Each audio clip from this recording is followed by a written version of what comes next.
Hey guys, your boy Steve-O here from Serpenotics. Hope everyone's having a good night. It's obviously a little late. It's probably close to maybe 1 a.m. right now where I'm at. I had a game earlier. I was going to do a video on this earlier, and here to help is our little buddy PBJ, banana pied, as you can see.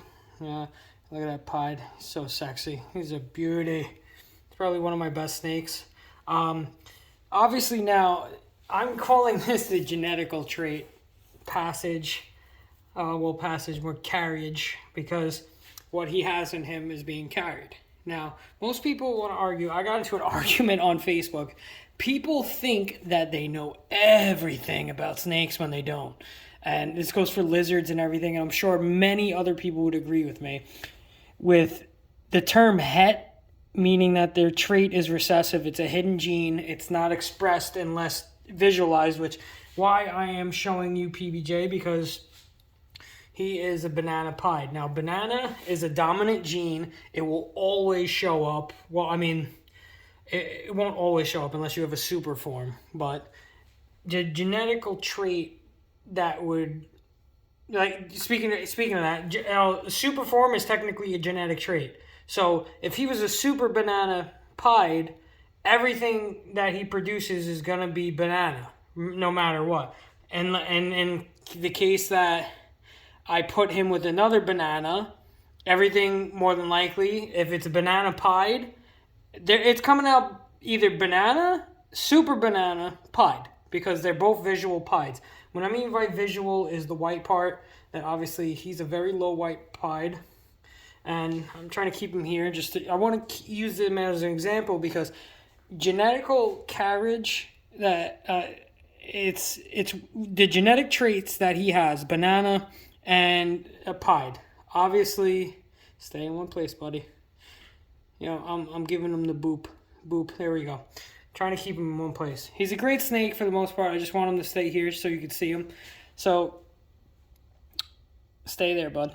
All right. So pied gene is obviously a recessive. You need to have another snake with that pied gene, whether it's hidden or visual speaking. So, okay, let's just say, argument's sake, he's het pied. Like, he didn't have all the white on the bottom. He only had, like, the flare up and a little bit of white. Let's just say he's a banana 100% het pied, which obviously he's not. But I'm just saying, theoretically speaking, where are you going, bud? Come on, stay in your little... Stay in there. I want you to stay right here. Okay, good. So, boop, back in there. He's so adorable. I love playing with him. But, so, going back to what I was saying. All right, theoretically, let's just say he is a banana het 100% pied bull, or pied. That means he has 100% of that genetic trait that is not visually shown.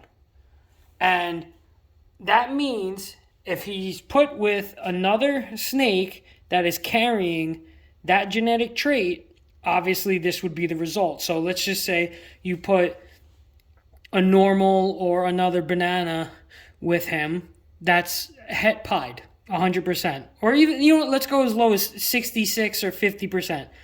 Because people are saying that the percentage is based on the odds of that genetical trait, which is actually not true. That is 100% false. I studied biology as my first degree when I was at my first college. This is common sense and simple math. Obviously, if you get two het pieds, or let's just say clowns, anything recessive, if you have recessive genetical trait snakes, they need to have another snake with that genetical trait, even if it's a smaller percentage. Now, argument's sake, this is where the odds come in. I put him with a female, regardless of what she is. Let's just say het 50% pied. The odds are the chances that what comes out is going to be pied. Now, the chances are higher because he's a visual pied. That recessive trait is shown. Putting it with that het 50% pied female is obviously different because she's not a full pied. The outcome that is going to happen means that there's less chances of getting pieds because that low percentage is there. That 50% genetical carry of that trait isn't present. So you look, 50% makes a big difference. Now, all right, I put him with another female that's 66% het pied. All right, chances are a little bit higher. The outcome is just going to have more babies that are visually pied. Now, the outcome and the carry of the genetics are not the same. People expect like, oh, all right, let's just say this. Theoretically, I breed him to, let's just say it gets as low as het 25% or 30%, whatever it works out to. There's still a possibility that between that female that's at het 25 or 30% is going to produce a baby with him because he's a visual pied. Now, if he was 100% het pied, the chances of getting a visual pied are a lot lower because there's less genetical carry there. And what I mean by that is like, all right, like I said, let's just theorize. He's 100% het pied right now. This is the only white spot, no other white spots, just banana het pied, right? The chances of getting a pied are obviously a lot lower because the genetical traits that are being carried, it's not gone. Now, the argument that was proposed on Facebook is you put two het pieds together. They were 100% het pied, mind you. 100% het pied, that you were going to get a possibility of a gene non-existing. That's physically impossible because if both snakes are 100% het pied, chances of a visual is there. Chances of recessives, like the hidden genes, the hets, are there. So if you have, let's just say 8 eggs from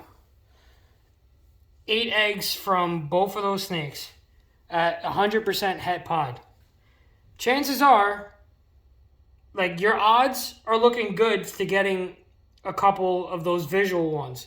And I'm talking visual, like, all right, you got your banana pied here. All right, I have 2 bananas, both 100% het pied. Everything is coming out either, this is your odds. At, like, regardless of how many eggs there are, you are going to get 1 or 2 or 3 depending on how many eggs are there. Now, if you have a snake that lays 8 eggs, chances and odds don't matter because the genetical carry of the trait is there because both snakes are carrying that genetical gene. Now, if he didn't have that gene, then that means, let's just say, all right, if I bred him to a regular banana, okay, het 100%. Now, if I bred that baby to another snake that didn't have the percentage of a gene being carried over that I'm looking for, then it goes down even more. So now, all right, I bred that baby to another snake. It went from 100% to 50%. Then I bred that baby to another snake that didn't have the gene that I was looking for. And that baby is now nearly gone. This is the argument that was proposed on a Facebook group, and it annoyed the living hell out of me because they weren't taking math and science into consideration. The percentage of a gene that's carried plays a factor. And yes, the Punnett square does play a part, but that just tells you your odds of what you're going to get. Are you going to get a visual pied? Are you going to get a hidden gene one? Most likely, you're going to get both, depending on the percentage of the genetical trait that's carried. The hidden gene that is being carried, whether it's pied, clown, I think monsoon was one. I'm trying to think of like recessive traits, ball pythons, even albino. Prime example, albino is a very popular gene, and people use albino all the time. All right, albino is a fun one to work with. You need 2 snakes that are carrying that albino gene. If one of them is 100% and the other one is 50%, all right, chances are low that you're going to get an albino, and it might not come to your favor. You might have 6 eggs. All right, maybe only one of them comes out albino. The rest of them are still going to have the genetical lineage that's passed down because you had 2 snakes carrying that gene. Now, the percentage might change because, okay, you had 100% and you also had a 50%. That percentage is totally different than like, all right, 100 and 100 breaks down to 66, or 100 and nothing breaks down to 50, and so on. So that genetical gene that's being carried, like pied, clown, albino, and so on, you need to have a snake that has that gene, even if it's a small percentage, to reproduce it. If that genetical trait is bred out completely, then it will no longer exist in the line that has been bred because it hasn't been reintroduced to the original gene that it broke off from. Most people don't realize this or understand it. And the group on Facebook, like, what really annoyed me, 2 hets, 100% het. The argument was that you were going to get a snake that could not produce pied with 2 het pieds at 100%. Everything is coming out 66% recessive, hidden, not visual, and then, well, not everything. Almost everything is probably going to be 66% genetically traded. So, if you think about it, they might have 8 babies. Let's just say 2 or 3 of them come out pied.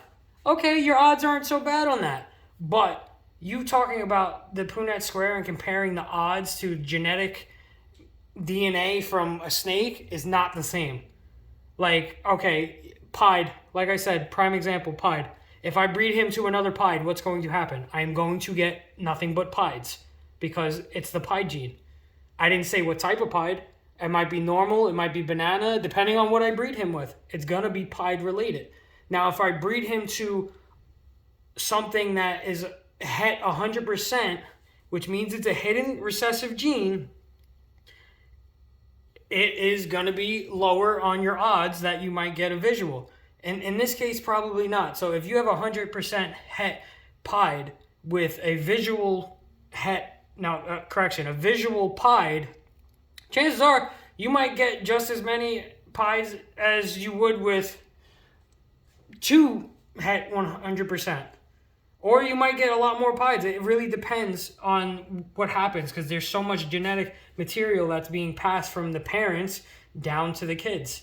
And most people would still argue your odds are not likely. So if you have 66%, that means your odds are lower. That's not what that means. It's not how that works. Punnett square is a prime example of this. Okay, banana pied versus banana het pied.